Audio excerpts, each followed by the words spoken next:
안녕하세요. 아멘. 예수 그리스도를 사모하십니까? 아멘. 그런데요, 주님을 기대하십니까? 진짜요? 아멘. 너무 많은 고난과 고통이 있는 분들은 이 영역에서 너무 많은 상처를 받습니다. 감정이 상해 있어요.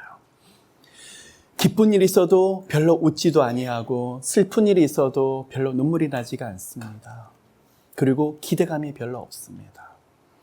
새벽에 눈을 떠서 그냥 영적인 본능으로 갈망함으로 교회를 가서 주님 앞에 엎드려 있는데 수시로 하나님을 찾긴 찾는데 마음속에 하나님이 내 가정에 내 인생의 영육간에 어떤 일을 하실까 별로 기대를 하지 않아요. 한쪽으로는 주님이 좋아서 견딜 수 없다고 말을 하고 그러는데 다른 쪽에는 혹시 기대했다가 상처받으면 어떡할까? 아예 그 영역에는 문을 닫으려고 할 때가 참 많이 있더라는 것입니다. 여러분, 우리 하나님은 사랑이세요. 이 영역에서 누구보다도 저도 많은 상처를 받았던 사람입니다. 사람으로부터 상처가 아니라 세상으로부터 상처가 아니라 하나님으로부터 받는 거절감이 결코 작지 아니했더라는 것입니다. 머리로는 알아요. 저를 만드시려고, 다듬으시려고, 연단하시려고. 그런데 기다리고 기다렸더니 계속 오히려 하나님께서 아프게 하시는 그런 모습들을 보면서 제 안에 하나하나씩 마음을 닫기 시작합니다. 다른 것이 아니라 그냥 아무 조건 없이 하나님이 저를 사랑했듯이 저도 아예 그런 거 기대하지 아니하고 주만 바라보는, 그게 성경적으로 맞는 말씀 같지만 한쪽으로는 상한 감정이 그 안에 있더라는 것입니다. 무엇을요? 예수 그리스도의 복음에 대한, 그리고 복음에 대한 감격도 좋지만 플러스 하나 더 하셔야 될 게 있는데 기대감이 없더라는 것입니다. 다르게 질문을 드려볼게요. 2018년도 주님이 어떤 일을 영육간에 하실지, 가정과 진로 장래에 하실지 기대감이 있으십니까? 정말 아멘이십니까? 일주일간 기대하시면서 여러분, 마귀가 계속 이 영역을 공격하고 하나님이 전지전능하시다고, 하나님이 돕고 계신다고, 늘 함께 계신다고, 그런데 무슨 일이 달라지는데 마귀는 우리를 조소하고 비난합니다. 그런데 그렇지가 않습니다. 하나님에 대한 설레이는 마음과 기대감으로 불타시는 그 마음 때문에 견딜 수 없는 2018년도 시작이 되시기를 축복합니다. 또 한 가지가 더 있습니다. 두 번째 영적인 팁입니다. 여러분, 하나님 옆에 계속 나가면서 바라보는데 아무 일도 일어나지 않는 것처럼 보입니다. 계속 어떻게 이렇게 답답할까? 그런데요, 하나님의 타임테이블이 너무나 중요합니다. 하나님의 시간이 되면 도저히 일어나지 않을 것 같은 일들이 자동으로 문이 열리기 시작합니다. 아멘. 누가 일을 하시기 때문에요? 살아계신 하나님께서요, 그 시간까지 저를 만들고 나라는 사람을 만들고 있고, 또한 하나님 어디 계세요? 보이지 않아요. 보이지 않는 곳에서 열심히 일을 하고 계시는데, 아들아 딸아, 기다리겠지만 너희들 손을 내가 빈손으로 돌아가지 않게 할 것이다. 내가 너에게 기대했던 것, 그리고 믿었던 것, 그게 대해서 반드시 보여주리라. 아멘. 하나님의 시간이 되면 그 영역에서 사람이 움직입니다. 주변 환경이 움직이기 시작합니다. 상황이 움직이기 시작합니다. 그러면 누가 이것을 볼 수 있느냐? 가만히 있다고 볼 수 있는 것이 아니라 눈에 당장 보이지 않더라도 예수 없이는 계속 일어나서 걷는 그 영혼은 끝까지 주님을 바라보면서 그 길을 걷는 사람은 반드시 하나님 하신 것을 보게 될 것입니다. 저 역시도 하나님 일어나면 뭐해요? 주님 다시 찾으면 뭐해요? 일어나라 일어나라. 저는 할 수 없습니다. 하나님 일으켜 주십니다. 주님이 그 시간을 여러분에게 크게 펼쳐주셔서 정말 수많은 간정들, 그런데요, 그 간정은 이 세상의 복만이 아닙니다. 어떻게 하나님이 나 같은 자에게 이런 놀라운 것을 예비하셨을까? 그런 축복들이 쏟아지시는 여러분 모두가 되시기를 예수 이름으로 축복합니다. 오늘 성경 말씀 한 구절을 읽고 말씀을 나누도록 하겠습니다. 사무엘상을 이번 주와 다음 주 잠시 쉬고요. 오늘은 성탄절에 대한 말씀들을 좀 나누도록 하겠습니다. 마태복음 2장 10절과 11절 함께 읽도록 하겠습니다. 마태복음 2장 10절과 11절. 저희가 별을 보고 가장 크게 기뻐하더라. 집에 들어가 아기와 그 모친 마리아에 함께 있는 것을 보고 엎드려 아기께 경배하고 보배합을 열어 황금과 유황과 몰약을 예물로 드리니라. 아멘. 여러분, 우리가 수없는 말씀들을 많이 들었을 것입니다. 예수 그리스도는 역사의 BC와 AD를 나누셨습니다. 그러면 BC가 무엇입니까? 라고 말을 하면 Before Christ, 예수께서 탄생하시기 바로 직전입니다. 라고 말을 합니다. 그러면 AD는 무엇입니까? 그러면 저 그거 아는데요. After Christ라고 말을 하다가 AD네 그런 분이 계십니다. 그러면 라틴어로 아노 도미니라고 합니다. 주님의 해에 예수께서 탄생하신 이유를 AD라고 말을 하고 있습니다.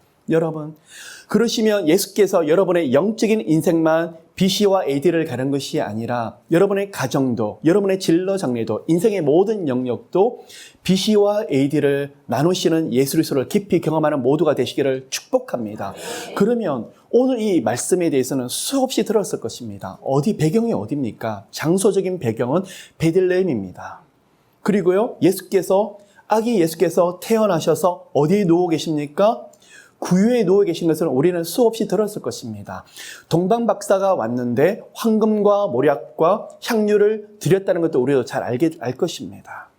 자, 이 부분에 대해서 오늘 제가 말씀을 드리는 것보다도 그러면 정말 중요한 게 무엇이냐 그러면 여러분, 동정녀 마리아가 수태를 했습니다.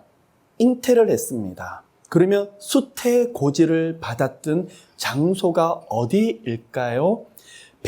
베들레헴입니까? 예루살렘입니까? 나사렛입니다. 그러면 나사렛에서 천사가 나타나서 아기를 잉태하게 될 텐데 그 이름을 예수라고 말을 하라고 그랬는데 그런데 지금 아기를 낳는 그 장소가 베들레헴이더라는 것입니다. 그러면 성경에서는 분명히 말씀을 하기를 미가서 5장 2절을 들여다보시며 베들레헴 에브라다를 지명을 하시면서 그곳이 결코 작지 아니한 곳이라고 말을 하셨고 예수 그리스도의 탄생을 말씀하셨습니다. 베들레헴이 두 군데가 있습니다. 한쪽은 스불론이라는 땅에 있고 한쪽은 유다 지파 땅에 있는데 왜 에브라다나 그러냐 그러면 지금 유다 땅을 정확하게 예시하고 있더라는 것입니다. 미가서에서요. 그런데 그럼 제가 질문을 드립니다. 마리아와 요셉은 원래 어디 있었죠? 나사렛에서 있다가 왜 어떻게 해서 베들레헴까지 오게 되었었을까요? 자, 우리는 여기에 대해서 수많은 말씀을 듣고 있습니다. 베들레헴, 다시 말씀을 드리면 떡집이라는 곳의 이름을 가지고 있습니다. 무슨 말씀일까요?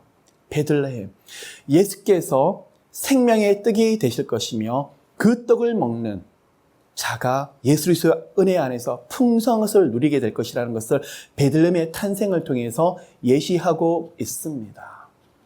그러면 이 동방박사라는 것은 이방인 중에서 아무도 메시아를 몰랐는데 오늘날 이라크나 아니면 이란 땅에서 온 점성술사 아니면 이런 천문학자라고 추론하고 있는데 이 메시아를 별을 보고 찾아서 온 곳이 바로 어디냐 그러면 베들레헴이라는 것을 우리가 알 수 있을 것입니다. 그러면 이 세 명의 동방박사는 이방인이면서 메시아를 처음으로 영접했고 경배했던 사람들이었습니다. 그 또 있습니다. 황금과 모략과 유황입니다. 많이 들으셨을 것입니다. 황금은 왕을 상징하고 있고 유황은 제사를 드릴 때 드리는 향기입니다. 그래서 제사장을 상징하고 있습니다. 모략은 죽을 때 그리고 그의 장례식을 예표하는 것이 바로 모략이며 또한 선지자를 상징하고 있습니다. 이 수많은 말씀들을 아마 지금까지 많이 들었을 것입니다. 그러면 저는 여기서 오늘 말씀드리고 싶은 것이 뭐냐 그러면 우리 하나님은 하나님께서 예언하신 대로 계획하신 대로 반드시 하나님의 시간에 일을 하시더라 하는 것을 오늘 말씀을 드리고 싶습니다. 구약을 총체적으로 들여다보시며 메시아에 대한 예언들이 450번 이상에 걸쳐서 예수 그리스도에 대한 탄생에 대해서 말씀하고 있더라는 것입니다.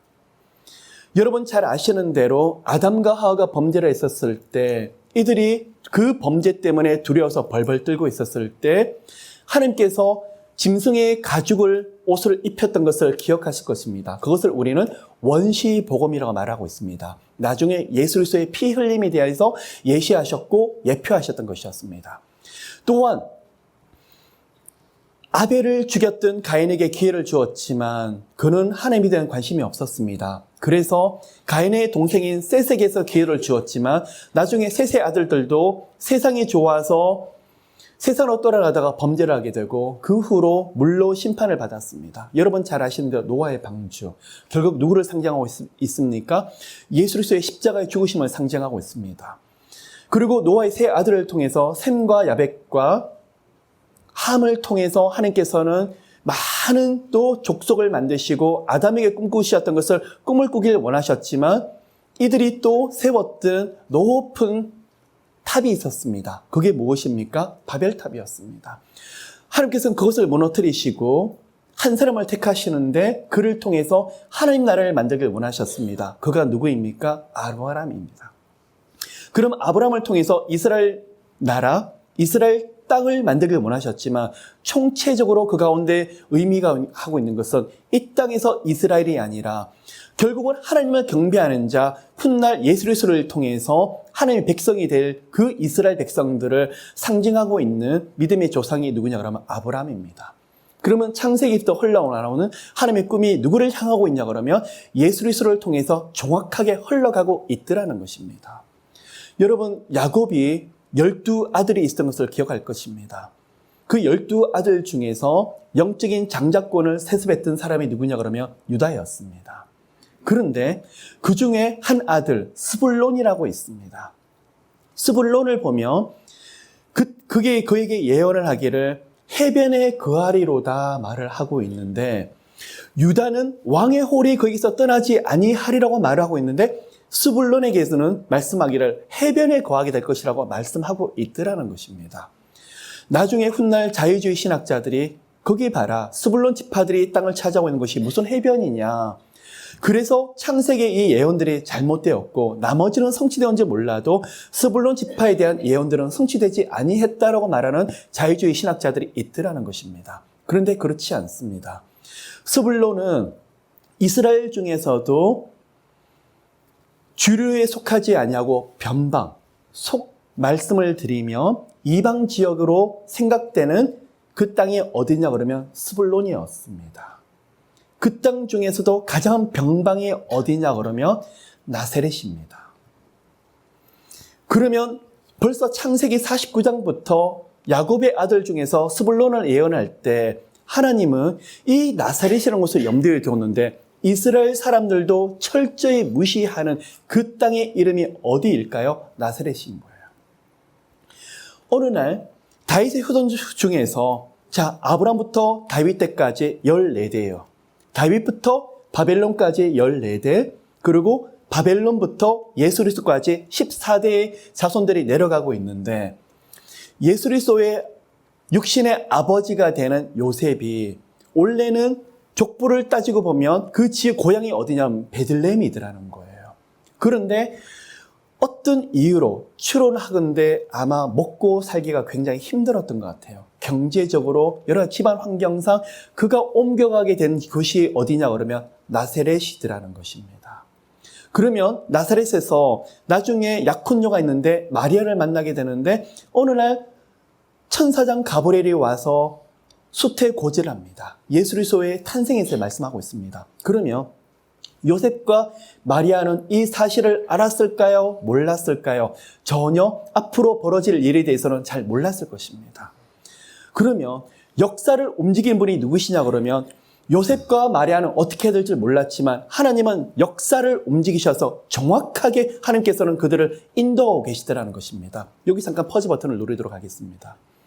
여러분, 내년에 어떤 일이 있을 줄 압니까? 5년 뒤에 어떤 일이 일어날 줄 압니까? 우리는 알 수가 없습니다. 우리가 어떤 인생으로 가야 될지 오직 하나님만 아실 것입니다.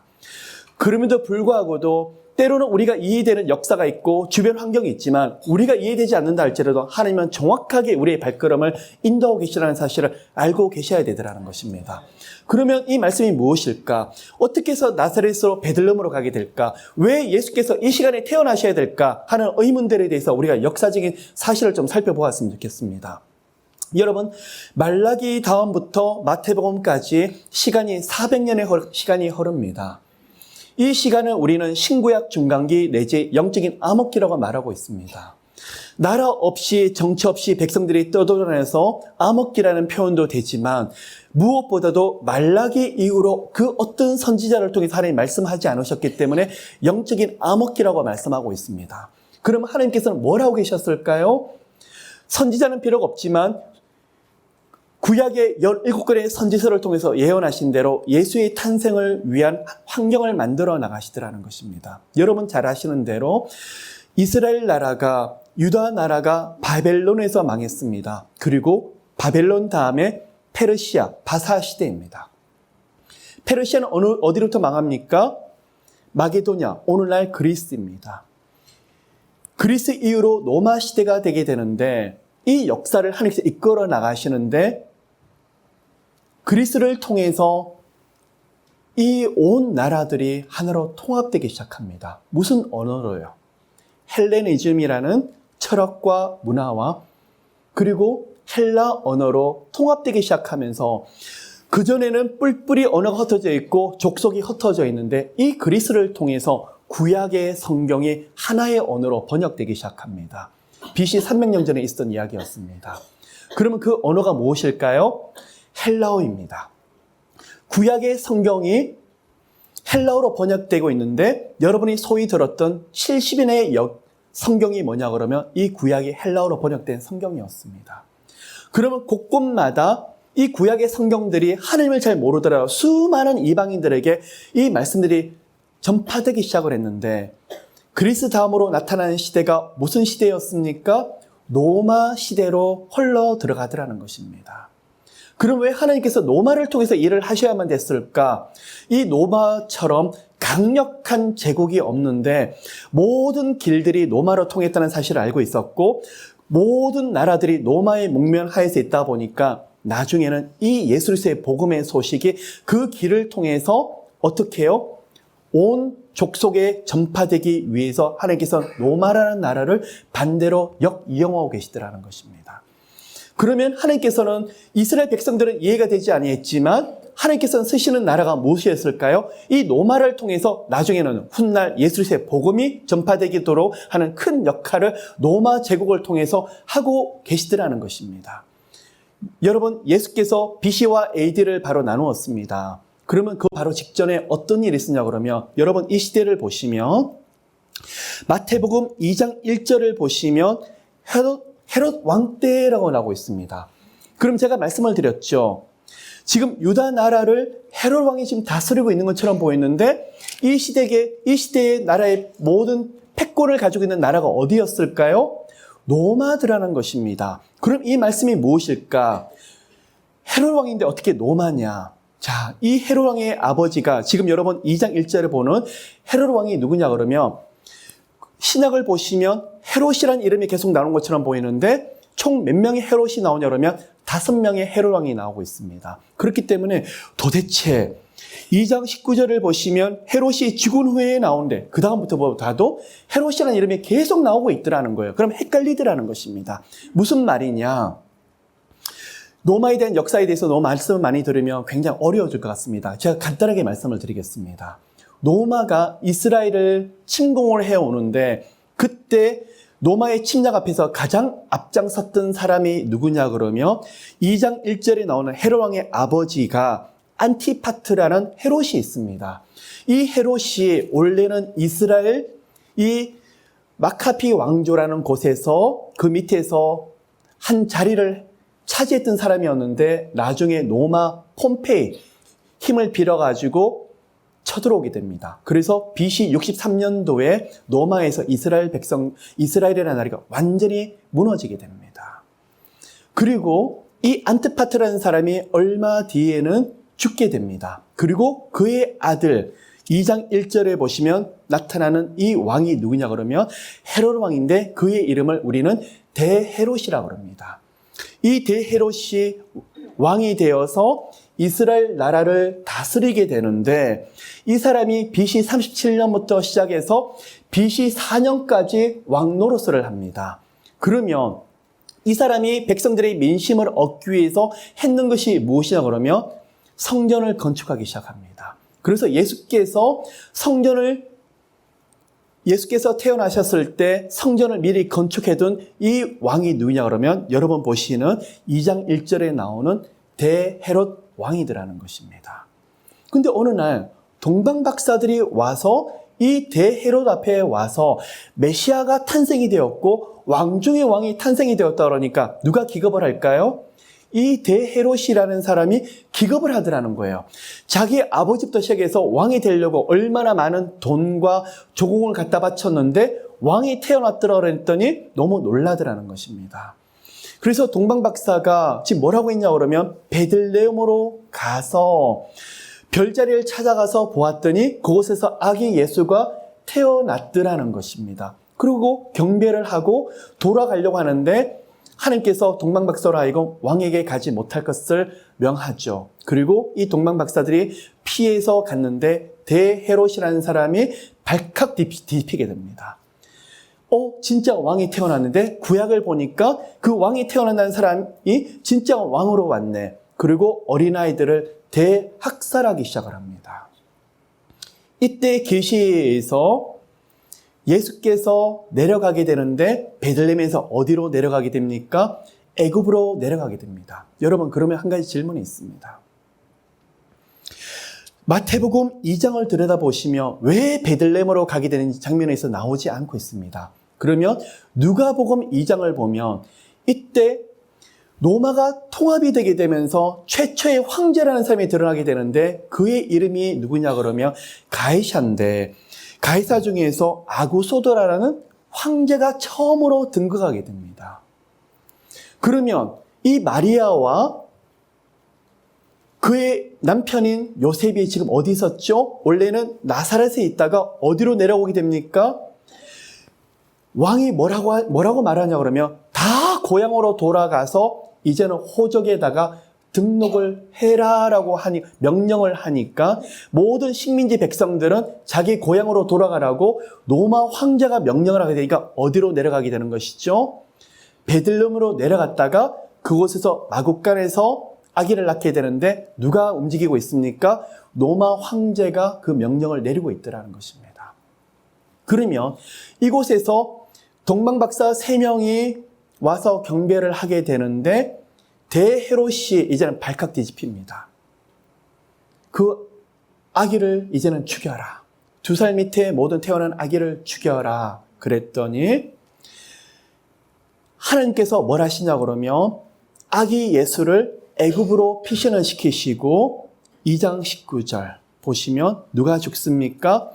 헤롯이 죽은 후에 주의 사자가 애굽에서 요셉에게 현몽하여 가로되 대헤롯이 죽는 역사가 일어나게 되고 애굽에서 피신했던 예수께서 하나님께서 현몽하여 가라사대 다시 올라가라고 말을 합니다. 22절 잠깐 보시길 바랍니다. 그러나 아켈라오가 그 붙인 헤롯을 이어 유대의 임금됨을 듣고 자 대헤롯이 죽었습니다. 그리고 그의 아들 누가 지금 왕이 되었다고 지금 말하고 있습니까?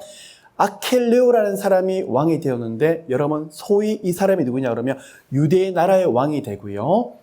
대헤롯에게서는 3명의 왕이 있는데 첫째 아들이 아켈레오, 두 번째 왕이 누구냐 그러면 아들이 누구냐 빌립이라는 사람이고 세 번째라는 사람이 누구냐 그러면 안티파스라는 사람입니다. 제가 여기까지 하고 오늘 말씀을 마무리하려고 합니다.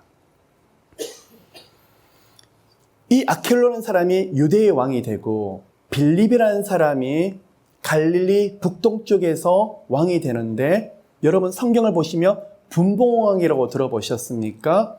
분봉왕 왕 밑에 있는 사람을 지금 말하고 있는데 유대 이 사람을 아켈로라 왕이라고 그러고 나머지 빌립과 안티파스라는 사람을 분봉왕이라고 지금 표현하고 있습니다. 그럼 이 두 명이 누구냐?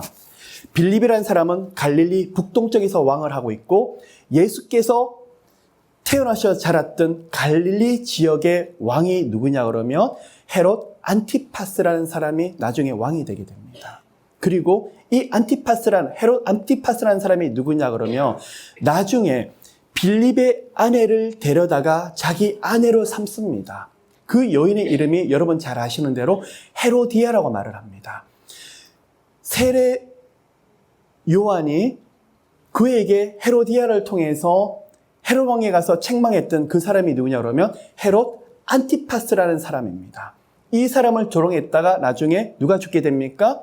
세례 요한이 죽게 되고 예수께서 나중에 십자가 앞에 못 박히기 전에 헤롯 왕 앞에 끌려가게 되는데 이 왕의 이름이 누구냐 그러면 헤롯 안티파스라는 사람이 분봉왕이 되게 됩니다. 나중에 이 왕이 다 죽고 사도행전을 보면 야고보와 나중에 베드로까지 순교를 시키려고 했던 왕이 나오는데 마지막 왕인 헤롯 아그리빠 왕이라는 사람이 바로 이 사람입니다. 그러면 여러분 제가 오늘 마무리를 하면서 말씀을 좀 전하려고 합니다. 예수께서 태어나신 것도 구약의 모든 예언들을 하나님께서 성취시키고 완성시키기 위해서 하나님께서 태어나게 하셨지만 예수의 모든 아기 예수의 발걸음 그리고 그의 부모 요셉과 마리아의 발걸음을 움직이는 것도 로마 황제 그리고 헤롯 왕의 발걸음을 계속 움직이는데 이들 부모는 모르면서 그 역사를 따라서 움직였는데 하나님께서는 역사를 따라서 정확하게 움직이시더라는 것입니다. 애굽에 가 있었던 예수를 나사렛으로 보내기 위해서 누가 왕이 되게 하셨더라는 거죠. 대헤롯의 아들인 아켈로라는 사람이 유대의 왕이 되니까 마리아와 요셉이 겁이 나서 두려운 나머지 어디를 가서 살게 됩니까? 나사렛에서 가서 살게 되더라는 것입니다. 이제 말씀을 제가 마무리하도록 하겠습니다. 여러분 지금 하고 있는 모든 일들 우리는 어디로 가야 될지 무엇을 해야 될지 어떻게 해야 될지 전혀 우리는 알지 못합니다. 그런데 여러분은 비록 알지 못하더라도 하나님을 의지하고 하나님을 바라보는 사람은 하나님께서는 그 발걸음을 정확하게 움직여 나가더라는 것입니다. 나사렛에 있었던 예수의 부모 그리고 그의 잉태는 그렇게 됐지만 베들레헴에서 탄생하기 위해서 로마의 황제 아구스토라는 사람을 움직여서 호적을 하게 만들었고 나중에는 베들레헴에 태어났던 그 아기 예수를 애굽에서 피신하게 만드셔서 애굽에서 내 아들을 보낸 바 되었다는 그 약속의 말씀을 움직이기 위해서 대헤롯을 움직여서 어린 아기들을 죽이게 만드셨고 허용하셨고 애굽에서 피신했던 예수를 예루살렘으로 보내실 수 있는데 나사렛에서 보내셔서 나사렛에서 하나님 뜻을 이루기 위해서 누가 왕이 되겠었습니까? 대헤롯의 아들인 아켈레오가 유대 땅의 지역의 왕이 되게 만들었더라는 거예요. 그 당시 왕과 모든 역사들을 하나님께서 주관하셔서 예수께서는 그 역사를 따라서 움직이시는데 나중에는 나사렛에서 자라셔서 공생애를 시작하시는데 그와 대면하게 했던 왕이 누구냐 그러면 헤롯 안티파스라는 사람이었고 그 앞에서 헤롯 왕이 진정한 왕이 아니라 예수께서 진짜 왕이라는 것을 하나님께서 보이셨더라는 것입니다. 여러분 지금 온 세계의 역사가 어수선하고 이해가 되지 않는다 할지라도 누가 그 역사를 정확하게 움직이고 계십니까? 살아계신 하나님께서 정확하게 움직이고 계실 거고 우리의 발걸음을 움직이신 분이 누구십니까? 하나님이십니다. 여러분 내년에도 앞으로 다가올 모든 시간도 하나님께서 여러분의 모든 발걸음을 정확하게 움직이실 것이며 하나님이 정확하게 보여주실 것입니다. 때로는 이해가 되지 않는 일들이 있을 수 있을 것입니다. 그럼에도 불구하고도 하나님께서는 여러분 가운데서 하나님께서 정하신 뜻을 하나님의 뜻대로 반드시 이루실 것을 믿습니다. 그 하나님이 누구신데요? 바로 우리 하나님이시라는 것입니다. 역사를 주관하신 하나님께서 여러분의 인생의 모든 역사를 주관하시고 보여줄 걸 믿습니다. 사랑해 주님 고맙고 감사를 드립니다.